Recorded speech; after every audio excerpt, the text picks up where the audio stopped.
All right, so as we get into the world of sleep, first thing we're talking about is a lack of sleep. We live in a world today where people really struggle to get a good night's rest. And a lack of sleep can hit your memory, it can hit your attention, and it can even hit your decision making later. A drunken sailor. One of the most difficult parts when you're not able to sleep is that's your brain's time to recharge, right? And your body's time to recharge. And when you're not able to get that good night's sleep for whatever reason it might be, maybe you've got something going on that's is really stressing you out. I know I go through bouts of that. If I've got something I just can't clear my mind, I can't sleep for nothing. I used to be the opposite. 10, 15, 20 years ago, if I was upset or I had something on my mind, that actually made it easier for me to sleep. Not now. I'll toss and turn all night. Diet can affect it. Your bed, right? Your kind of late night habits. Being, as much as we love these things, being on this too late. I did talk to an eye doctor last year because I'd considered getting the blue light glasses just because I do spend a lot of time in front of a screen. And my doctor actually told me that there's really no evidence suggesting that blue light actually affects your ability to sleep. If anything, it's just really the bright light straining your eye from having it that close. So we always talk about in this show, everything in moderation, but give yourself a little bit of a break, especially right before bedtime. Read a book. I'll tell you what, reading a book does it to me all the time. And I try to read as much as I can, but I'd like to read even more. So I'm not trying to be too loud. How's my voice coming across? I brought up my old mixer. So we have a different mixer up here. So sticking with that sleep vibe, right? Sleep deprived folks are more irritable, right? They're anxious, tend to overreact to small stuff.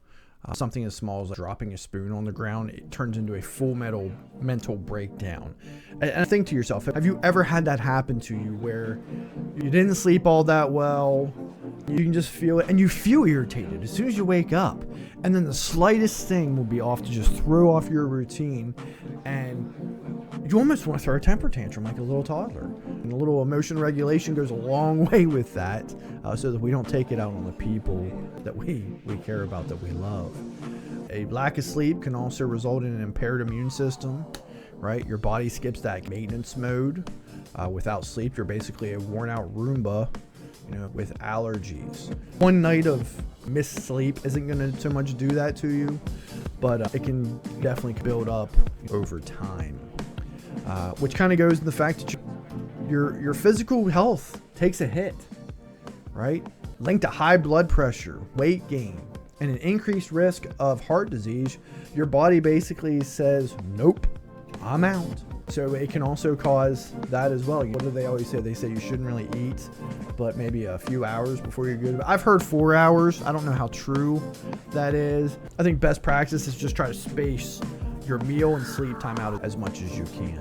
I know a lot of the times here, if we're not busy with the kids and their stuff, which is all the time, we like to try to do dinner probably, I don't know, 5 to 6 is really good for me, preferably closer to 5. The only problem is the earlier you eat dinner, you get later in the evening, you get hungry again. And that's where those late night snacks comes in. So are you able to find something that's a healthy alternative, or do you end up splurging? Right. I know on Wednesday's episode, we're going to talk more about children, parenting, and whatnot a little bit. But I always have to remind mine that it's important to really space that out.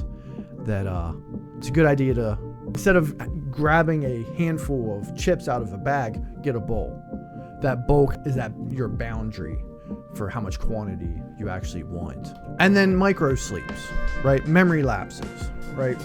Where your brain's trying to take a nap, right, while you're awake. Right, this can be really dangerous when you're driving, right? Especially awkward mid-conversation. So it's definitely something to be a little weary about. Something you always want to keep in mind. So make sure you're getting a good night's sleep, right? For my wellness warriors out there and my self-care connoisseurs, right? They say it's always good to get a good 8, right? As much as you can. And if you can't, try to make it the best and try to have more good nights of sleep than bad, right? So take care of yourself, and that's a Bargain Brand View.